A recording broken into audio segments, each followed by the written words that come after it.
What's going on, guys? This is Rob, and if you're enjoying the content that I'm uploading onto my channel, then feel free to subscribe, and you can also offer suggestions on topics and characters and storylines and whatnot that we can have discussions on later on in this channel. So with today being our DC Rebirth day, I was trying to figure out what story I wanted to cover, and I just kind of came to the conclusion that with us just having wrapped up Better Than Batman, Nightwing Volume 1, we could really just jump into Nightwing Volume 2 because this is a 2-issue story arc, and so this video is going to be pretty short. And the reason behind this is because this is really just Tim Seeley coming along and retconning a bit of history for Nightwing, but also wrapping up the conclusion of Better Than Batman. And so this is really more akin to like a 2-issue epilogue, more so than anything else, but it's still considered to be its own separate story because what this does is it gives something that Nightwing has very much needed in the New 52, which is effectively a villain of his own. Now, Nightwing, as part of Spiral, which was a spy organization that he was working for during the events of Grayson, that gave him different villains to go against. But when we sit down and we look at prominent heroes in comic books, whether it's Marvel, DC, Valiant, or otherwise, we look at the idea of them having a villain all to their own, a character by themselves. For example, in Valiant Comics with Harbinger, Peter Stanchek's main villain is Toyo Harada. When it comes to Batman, his main villain is the Joker. With Charles Xavier, it's Juggernaut. A lot of these heroes, a lot of these characters have their own signature villains. Nightwing didn't really seem to have that. Granted, the most notable villain that he has is really like Deathstroke. But the problem with this is Deathstroke was really a main villain of Nightwing by way of the Teen Titans as opposed to Nightwing himself. And so what Tim Seeley does is he says, here is going to be Nightwing's main villain, his main bad guy, and it's actually Raptor. Now, following out of Volume 1, following out of our video on that, we had talked about how Raptor had a very different approach to Batman, where Batman said that, criminals need to be held responsible to justice. They need to be held responsible for their actions within the confines of the justice system. Raptor said this is kind of nonsense. This is ridiculous. He very much took a Ra's al Ghul approach from the Batman Begins movie, where Raptor more or less said that the fact that villains can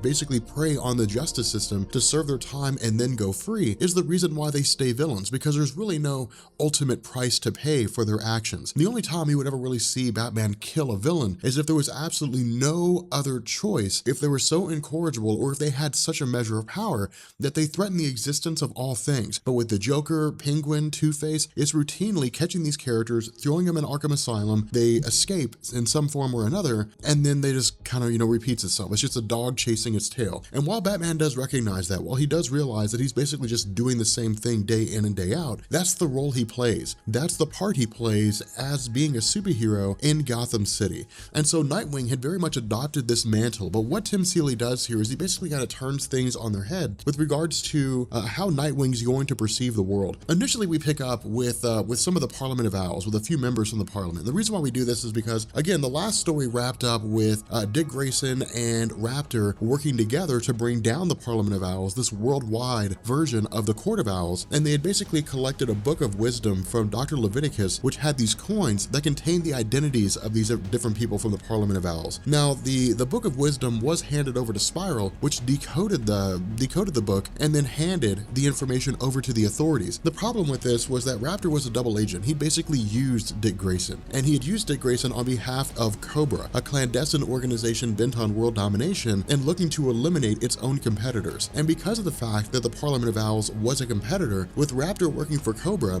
he basically had Dr. Leviticus install a backdoor, meaning that whenever it was that Spiral decoded the names of these different people from the Parliament of Owls, those names were sent over to Cobra, and they would send their henchmen to kill off the different members of the Parliament. And that's exactly what happens here. Now, the other half of this equation is that we also pick up with Nightwing and a guy named Tiger. Now, this guy is not to be confused with Bronze Tiger. Bronze Tiger is a totally different character. It's not a recreation, it's not a reimagining. Tiger is basically just one of the henchmen, or one of the guys that worked for Spiral alongside Dick Grayson, as well as a couple other people. But this is really just Tim Seeley telling us that the experiences that Nightwing had, the allies he forged alliances with during his time as a spy, are still there. That's still in existence, and he still calls on them from time to time. But once they realize what it is that's going on, once they're informed by Spiral itself, that a backdoor was installed in the Book of Wisdom, and that Cobra had been sending their henchmen to kill off the Parliament of Owls. When they get to where the Parliament is supposed to be having their meeting, everybody in the Parliament in the Sydney branch is killed off. They're dead. And so because of this, Nightwing comes to the realization that Raptor had basically used him, that Raptor had duped him. Now, we'll find out why once we get to the end of this story, but the next part of this doesn't really allow a whole lot of exposition. It doesn't really allow a whole lot of analysis. And so it's just really one of these things where Nightwing goes and confronts Raptor. You know, he says, what's going on? You know, you used me here. And Raptor essentially just says, hey man, you're naive. You know, like you are naive in terms of how the world really exists. You've been living as part of the silver spoon of Batman. And yes, you've seen some bad things, but you've seen some bad things from the perspective of a rich guy. You haven't seen bad things from the perspective of a poor guy. And so he says the world that, you know, as it exists right now is not really the world that you see. Not only that, Dick Grayson, while he's fighting against Raptor, is thrown into another room. And as he begins to analyze this room, he realizes that there's newspaper clippings, there's magazine articles, there's all kinds of information that basically chronicles his life from the time that he was adopted by Bruce Wayne up until the time that he left to become Nightwing, and even up to the current day. And so basically, Raptor's been tracking him his whole life. Now, something else to point out here is that in the, you know, Better Than Batman story arc, Raptor had made a passing reference to the fact that he knew Dick Grayson's mom, but there was really nothing expanded on this. Tim Seeley didn't really do anything with it. And the reason why is because he's doing that now. He really waited for this two-part story to bring it in. And so because of the fact that Raptor is such a capable fighter, and because of the fact that in truth, Dick Grayson's actually holding back because part of him believes in what it is that Raptor's talking about, Raptor's able to get the upper hand. And in doing so, he essentially incapacitates him. Now from here, we transition over to Bruce Wayne. Now, this is not some great big huge higher meaning scenario. This is really just Tim Seeley setting the stage for the final fight between Nightwing and Raptor. And what happens is Raptor quite literally just shows up. You know, he just shows up at Bruce Wayne when he's in the middle of getting ready to do a public press meeting and so on. And he fights through every single security guard. He fights through all the people who are supposed to be protecting Bruce. You know, he disables every last one of them. And he basically tells Bruce Wayne, you are a reflection of everything wrong with society. You're the top 1%. You really don't do anything to help anyone. And so the idea that Raptor says is he effectively tells Bruce Wayne, I'm going to use you as a means to an end. I'm going to kidnap you and Nightwing will save you. And the reason why he will do that is because you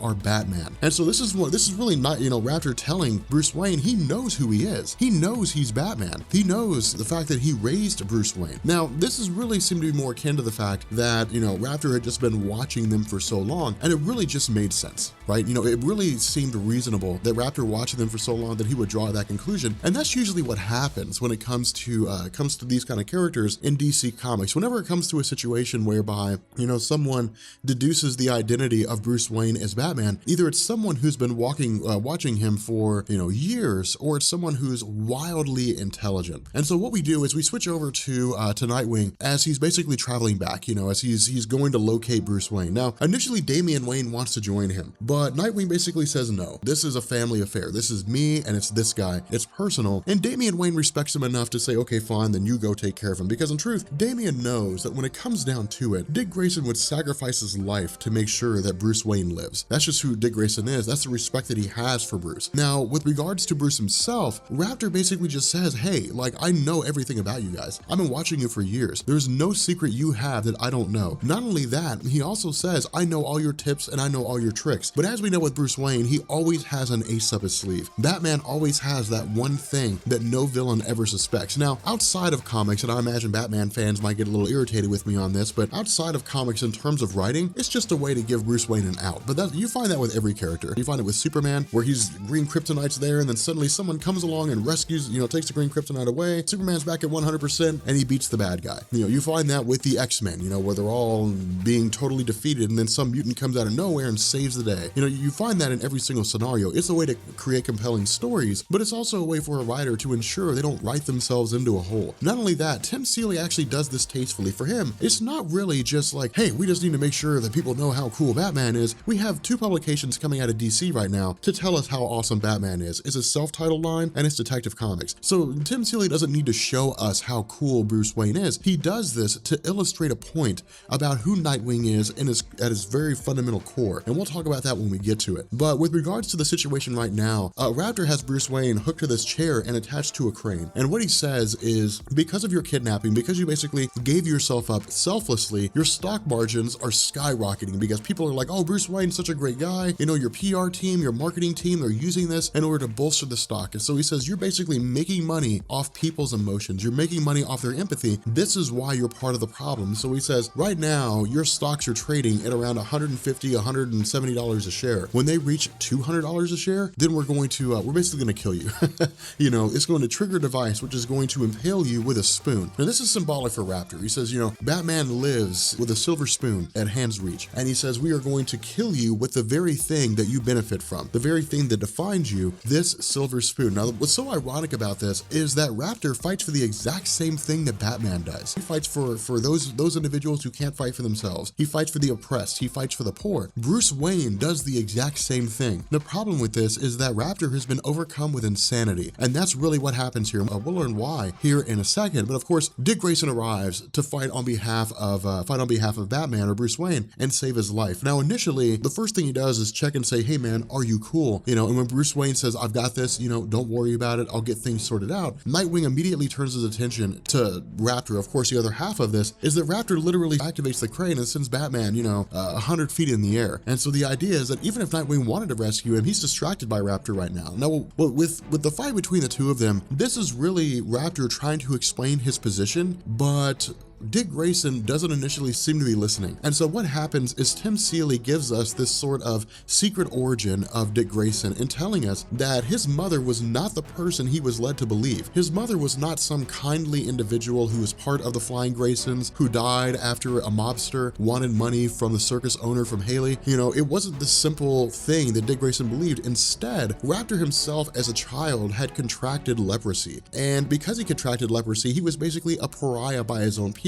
He was more or less excommunicated. The issue with this was that the means to cure or to treat his leprosy was being held by the super rich who wanted to charge exorbitant amounts of money for those individuals who had leprosy in order to get the treatment they needed. And so because of this, Maria, the mother of Dick Grayson, had basically taken pity on Raptor. And instead of shying away from him, instead of rebuking him, she welcomed him. And the two of them actually went to the pharmaceutical company, broke in, and took the medicine that was needed. But because they did this, they saw themselves as Robin Hood. They saw themselves going into the mayor's house and taking whatever else it was they wanted, and then from there it was a matter of time before they were going to get caught. And so because of this, they ended up as part of Haley's circus, always on the move, always traveling around. That way no one could ever really find them. They could never really locate them. Now, of course, as we know, Maria went on to have Dick Grayson. But in the eyes of Raptor, he was always in the background. He was always watching events unfold. He was always keeping a close eye on Maria because she was the one that had basically brought him back. And so when Dick Grayson was born, when his parents were killed, Raptor intended to step in and be his mentor. The problem with this was that Bruce Wayne stepped in, and Bruce Wayne adopted Dick Grayson, and then in the eyes of Raptor started raising him all the wrong ways and saying, hey, your job here is to fight against villains, but you're going to live in the lap of luxury. And so Raptor had come to believe that Dick Grayson was not a hero for the people, that Dick Grayson was a hero for the wealthy. He was throwing the poor in jail because they were challenging the control of the wealthy. He was throwing the poor in jail because it was possible they were taking the money of the wealthy. Now, we know as comic book fans, this is not the case, but it raises some very philosophical questions when it comes to the argument of, the 99% versus the 1%. Now, we're not going to get political here, but the whole purpose behind this is Tim Seeley telling us that Raptor's passionate about what he believes, but he's also misguided. And so because of this, Dick Grayson's easily able to get the upper hand because he's able to goad Raptor into fighting out of rage, into fighting distracted. Now, because Raptor himself doesn't feel pain due to the fact that the leprosy that he contracted had basically fried his nerves, Dick Grayson's able to break his bones. He's able to basically incapacitate him by breaking his arms and legs. And so with this silver spoon